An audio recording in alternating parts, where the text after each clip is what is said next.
آپ جو اسکرین پہ یہ ویڈیو دیکھ رہے ہیں، آپ اس ویڈیو کو دیکھیے اور نصیحت حاصل کیجیے۔ یہ نصیحت کے لیے کافی ویڈیو ہے۔ یہ بچہ جو ہے، لڑکا جو ہے، یہ لڑکی سے سوال کر رہا ہے، اس میں دونوں کا آپس میں سوال جواب ہو رہا ہے۔ تو آپ لوگ اس ویڈیو کو دیکھیے اور ویڈیو کو شیئر کیجیے، انشاءاللہ بہت فائدہ ہوگا۔ تو آپ لوگ اس ویڈیو کو پورا دیکھیے اور دیکھنے کے بعد ویڈیو پسند آئے تو چینل کو سبسکرائب ضرور کریں۔ انشاءاللہ آپ لوگوں کی خدمت میں اسی طرح کا ویڈیو لے کے حاضر ہوتا رہوں گا۔ آپ لوگ اس ویڈیو کو پورا دیکھیں اور ویڈیو پسند آئے تو ویڈیو کو شیئر ضرور کریں۔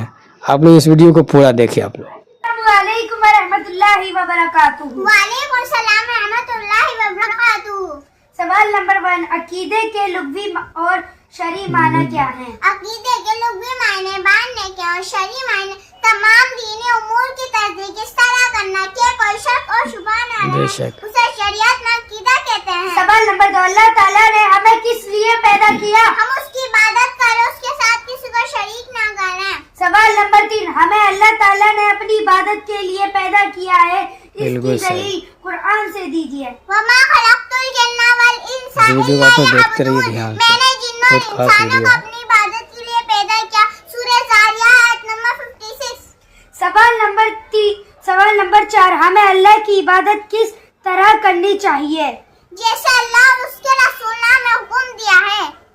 سوال نمبر 5، عبادت میں احسان کا کیا مطلب ہے؟ خالص اللہ تعالیٰ کی رضا مندی کے لیے عبادت کرنا۔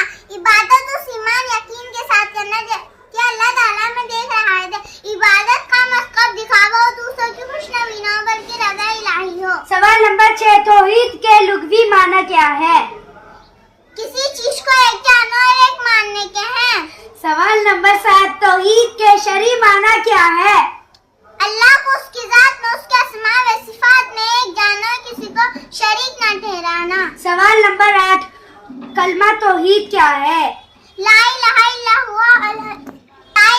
اللہ محمد رسول اللہ۔ اللہ کے سوا کوئی معبود نہیں، برحق نہیں، محمد صلی اللہ علیہ وسلم اللہ کے رسول ہیں۔ سوال نمبر 9، کیا کلمہ توحید کے اور بھی نام ہیں؟ جی